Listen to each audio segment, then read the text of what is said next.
Donc rebonjour à tous et à toutes.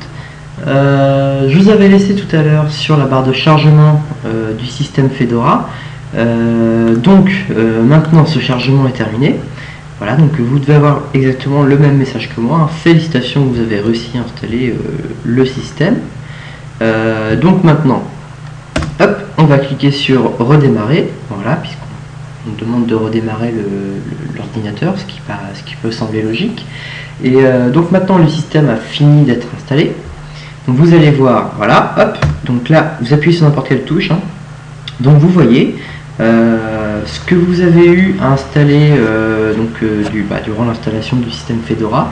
Vous installez au démarrage de votre ordinateur un petit menu donc, qui se lance forcément automatiquement, qui sélectionne automatiquement donc, le système que vous avez choisi de lancer automatiquement. Donc, vous vous rappelez, vous avez pu choisir entre Windows et Fedora. Alors moi, si je me souviens, c'était Fedora que j'avais mis en automatique. Donc pendant quelques secondes, en fait, vous avez le choix de pouvoir interagir avec l'ordinateur, et donc ça vous amène sur ce menu-là, qui va donc vous permettre soit de lancer votre Windows, soit de lancer votre Linux. Voilà. Donc c'est ça en fait le mode dual boot que l'on peut appeler. Donc dual boot pour double démarrage. Donc là vous avez le bon exemple. Voilà. Vous pouvez choisir le système d'exploitation que vous voulez utiliser. Donc nous on va aller sur suite Fedora, puisque Windows on l'a déjà, il est déjà installé. On va finir l'installation du système Fedora. Voilà, donc là il est en train de me demander mon mot de passe, puisque je ne sais pas si vous vous rappelez, mais lors de l'installation, j'avais sélectionné une partition cryptée pour mes données. Donc vous pouvez le voir, imaginons qu'on vous vole votre ordinateur, on démarre votre système d'exploitation, on veut aller sur votre Fedora. Eh bien, la personne ne pourra pas y aller si elle ne possède pas le mot de passe pour décrypter les fichiers. Alors imaginons qu'elle arrive à casser votre mot de passe pour vous connecter avec votre compte, mais qu'elle ne connaît pas le mot de passe pour décrypter, eh bien, elle ne pourra en aucun cas accéder à vos données personnelles. Voilà. Alors moi, si je me souviens, j'avais mis web tuto. Ouais, c'est ça, j'avais mis web tuto. Voilà, donc vous tapez le mot de passe, forcément, et donc il vous déverrouille en fait la partition que vous avez sélectionnée. Et donc derrière, eh bien, il lance le démarrage de la distribution Fedora 15. Voilà.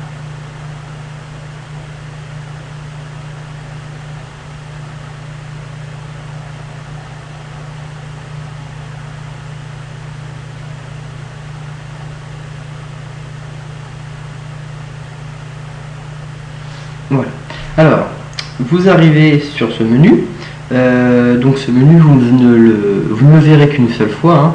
Vous le verrez lors de la première installation.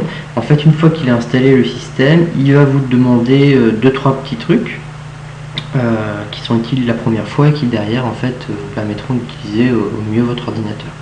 Donc pour le moment, il n'y a rien de particulier. Donc on va cliquer sur suivant.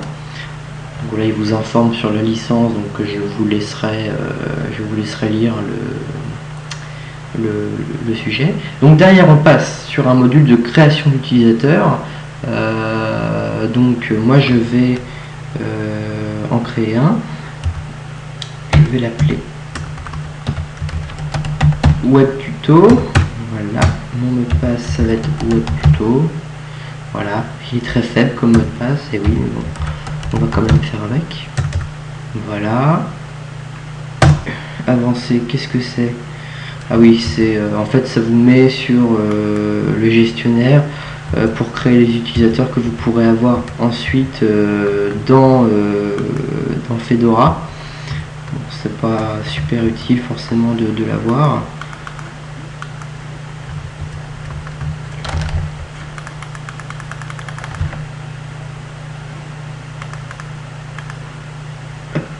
J'ai un petit bug avec ma machine virtuelle.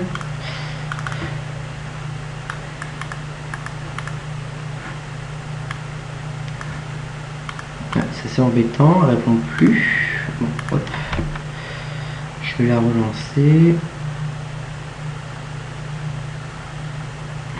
Voilà.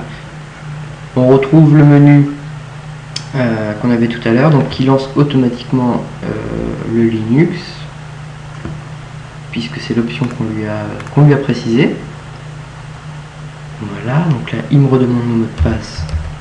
Donc ça il vous le demandera à chaque fois, hein, forcément. Il vous redemande le mot de passe pour déverrouiller la partition. Hein.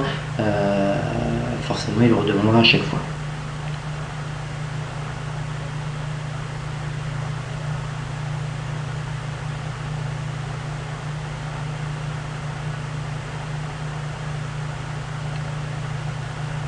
Voilà, donc il redémarre la machine.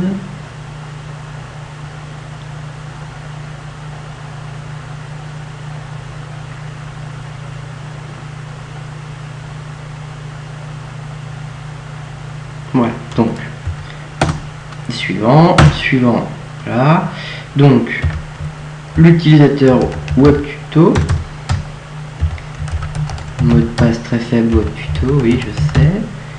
Voilà. Suivant. La date et le jour. Hop. Donc, moi je change pas. Voilà.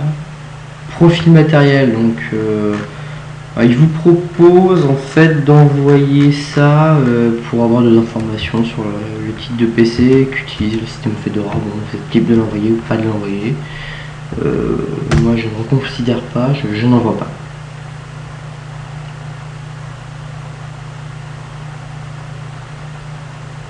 Et voilà. Et donc vous êtes maintenant donc au menu de démarrage, qui est un peu l'équivalent du menu Windows avec donc votre utilisateur. Vous allez cliquer dessus, voilà, WebTuto, le login, et donc le démarrage du menu. Alors, oui, donc là il me dit en fait qu'il n'arrive pas à lancer GNOME 3. C'est parce que j'ai pas, c'est une machine virtuelle, j'ai pas tout installé.